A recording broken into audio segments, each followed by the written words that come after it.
Capítulo 5. A única radiante. Escute, minha única radiante. Se você me perder de vista, apenas siga meus passos onde eu lidero os meus amados. Venha com seus fardos e cuidados. Venha para o lugar perto do santuário dos meus pastores. Cântico dos Cânticos, capítulo 1, versículo 8. O pastor rei dá a Sulamita uma resposta inesperada para ajudá-la a saber onde ela poderia encontrá-lo. Ele a instrui, dizendo: apenas siga meus passos onde eu lidero os meus amados. Ele está dizendo a ela: você não vai me encontrar nas ruas movimentadas do mundo. Pelo contrário, estamos apenas seguindo os amados dele que ouvem a voz dele. Como nós vemos em João capítulo 10, do versículo 27 e 28. Às vezes perdemos o nosso caminho, então acabamos necessitando de exemplos para seguir. Precisamos de direção, precisamos de uma resposta. O que ele vai nos dizer? É hora de se envolver com o corpo de Cristo, com os outros que estão na sua própria jornada sagrada. A Sulamita não pôde recuar da vida no corpo de Cristo, somente porque os irmãos irritados a feriram. Se ela deseja encontrar o lugar de descanso do pastor, ela deve reconectar-se ao rebanho que ele lidera. O diabo quer que nós fiquemos isolados, nos separando dos outros que conhecem e ouvem a voz de Deus. Se o inimigo não consegue nos sobrecarregar com responsabilidades prematuras, então ele tentará nos manter isolados e feridos. O pastor sábio incentiva a Sulamita para que ela se reconecte com um rebanho que o segue. Outros estão em busca de tê-lo na caminhada com eles, os ajudando a seguir em frente. Jesus quer que você fique comprometido com o corpo de Cristo. As feridas do seu coração são os seus testes para amadurecer a sua fé. Se você foi ferido no campo da morte da igreja, você deve seguir em frente com o seu rebanho, independentemente de como você foi tratado no passado. Quando os irmãos irritados nos maltratam, a nossa tentação é deixar a igreja e então nos isolar. Dizemos: Senhor, eu só quero você. Esse é o nosso clamor. Eu nunca vou deixar ninguém me machucar de novo. Infelizmente, muitos na igreja hoje fizeram esses votos internos para nunca mais serem abertos novamente para os outros, especialmente para os líderes espirituais, os pastores. Esses votos internos acabam um dia sendo quebrados inevitavelmente, nos tornando vulneráveis novamente, como num ciclo que se repete vez após vez. O lugar onde nós encontramos o nosso amado pastor é com as suas ovelhas, com a sua noiva corporativa, e não apenas individualmente. Muitas vezes somente vamos encontrar o pastor quando estamos em doce comunhão com o seu povo. Ele diz: venha com seus fardos e cuidados. A noiva sulamita deve ir e levar os seus fardos e cuidados para ele, e permanecer conectada com aqueles que o amam. E ele também a convida: venha para o lugar perto do santuário dos meus pastores, lá você irá me encontrar. Há um antigo provérbio que diz: se você deseja sentir um cheiro agradável, fique perto de quem vende perfume. Você irá encontrar o Senhor perto das barracas dos líderes piedosos. Aqueles que estão em busca de Jesus devem ter um espírito aberto para os seus líderes também. Até agora, a Sulamita teve essa experiência. O sentimento de vergonha sobre os seus caminhos escuros e as suas falhas humanas, a rejeição dos irmãos irritados. Ela esteve sobrecarregada com deveres e expectativas religiosas, esteve distraída, o que a fez com que o seu jardim do coração estivesse cheio de ervas daninhas. Jesus parecia estar distante para ela. O serviço que ela oferecia era sem intimidade. Mas somente o Senhor do amor sabe o combustível que precisamos em nosso tanque. Ele nos vê além dos tempos difíceis, além da nossa desorientação e do nosso fracasso. Ele conhece toda a pressão pela qual passamos, mas ainda assim Ele chama sua noiva de bela e radiante. Como Ele ama sua noiva! A preparação que precisamos é encontrada em suas carícias. Ele diz a ela: minha querida. Versículo 9 do capítulo 1. Jesus vem a ela como o pastor mais amável. Isso acontece conosco também. Quando o encontramos e pedimos a Ele que venha sobre nossas vidas, Ele vem tão gentil, agradável e compassivo. Ele é tudo isso e muito mais. Nessa época da vida, a moça está satisfeita em como ele a satisfaz, o quão profundamente as palavras dele tocam o coração dela. Mas ela ainda não tem nenhuma pista sobre o que está à sua frente. Somente uma coisa, que ele está com ela e ela está feliz em tê-lo ao seu lado. Mais uma vez, o noivo canta essa música sublime de amor ao coração dela. Com suprema ternura, ele fala com ela a cada palavra como minha querida, linda ou única radiante.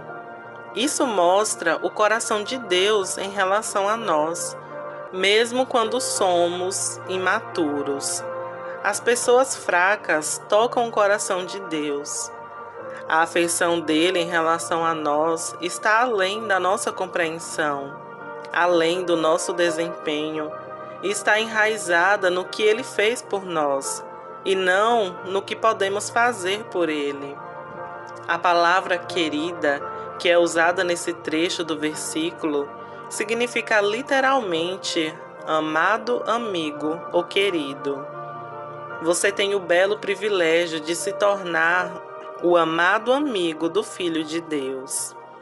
Toda vez que ele olha para você, ele está entusiasmado com a busca do seu coração pelo coração dele. Que ninguém tome essa verdade de você. Pense nisso por um momento. Jesus nos chama de o mais querido. Isso está além das palavras. Mesmo quando nos sentimos feios e pecaminosos, ninguém na terra fala dessa maneira conosco quando nós falhamos.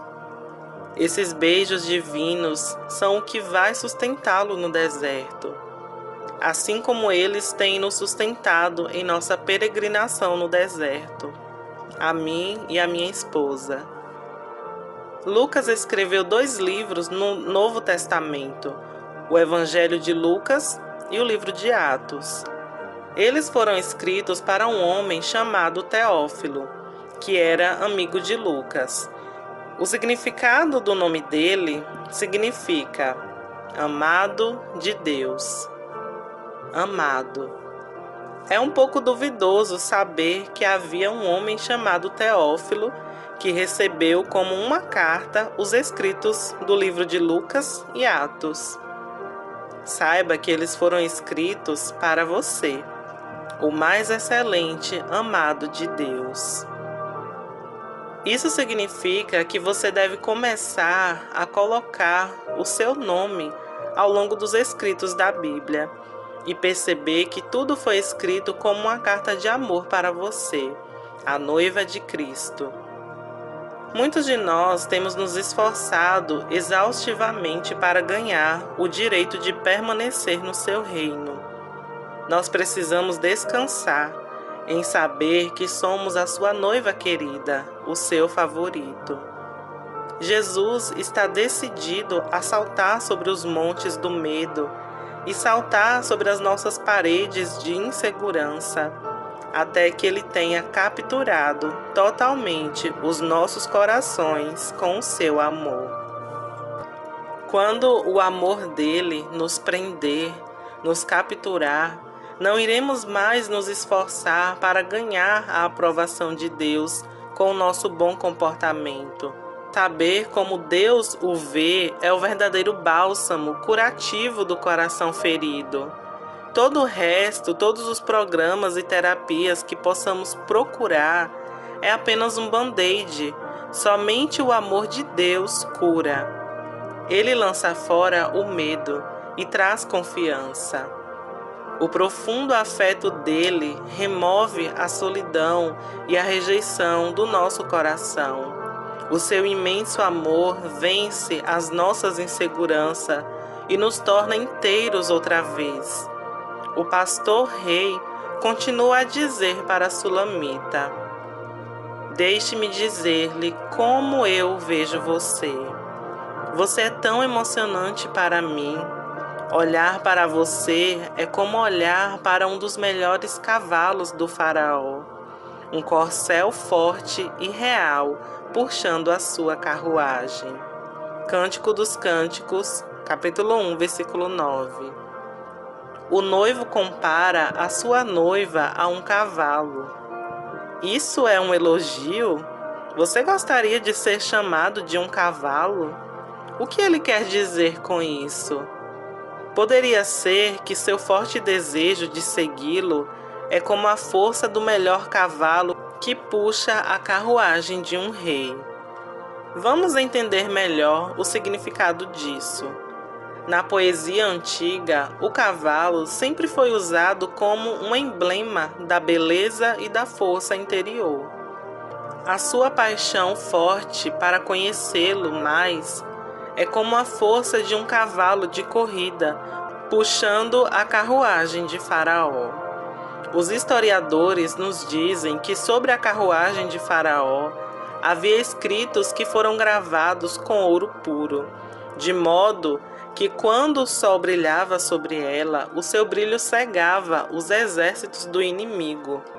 A carruagem real, dourada, foi elaborada somente para o mais belo dos cavalos. Jesus está dizendo a você aqui: deixe-me dizer o que eu penso sobre você. O seu corajoso desejo de me seguir é belo aos meus olhos. A sua força elegante em fazer justiça é muito mais intensa do que você imagina. Eu vejo seu potencial escondido. Você pode se sentir como um fracasso, mas eu vejo você como uma forte maré que toca até o meu coração, como ondas de um mar. Amado, você emociona o coração de Jesus. Você foi treinado como os cavalos de Faraó para transportar o próprio rei. Você não é ofensivo para ele. Você é uma noiva linda para ele. Você é tão rápida e tão forte como um cavalo de corrida, correndo atrás dele. Os cavalos da raça corcel são os cavalos de fogo que puxam a arca. Eles são os vencedores aos olhos de Deus. O texto para referência está em Zacarias, capítulo 10, versículo 3. Como cavalos, na cavalaria do dia da batalha serão seu povo. O exército de Joel 2 tem a aparência de cavalos no dia da batalha. Joel 2, versículo 4. Você já pensou que a igreja vitoriosa é o cavalo branco quem vai trazer de volta o rei? Em Jeremias capítulo 4, versículo 13, diz: Vejam, ele avança como as nuvens, os seus carros de guerra são como um furacão, e os seus cavalos são mais velozes do que as águias. Ai de nós, estamos perdidos. O seu destino é ser o poderoso cavalo de fogo, que ri do medo e não tem medo de nada, que não pode ficar parado quando ouvir os sons da trombeta. Você vai pegar o cheiro da batalha de longe e vai saltar no grito de guerra. Faça essa oração hoje. Obrigado, Pai, porque você está me fazendo forte em tua graça. O seu amor me cerca nesse dia e me faz confiante e seguro. Eu quero sempre ter os meus olhos fixos no seu coração e refletir a sua glória através da minha vida. Eu te dou meu coração, hoje e sempre, em nome de Jesus. Amém.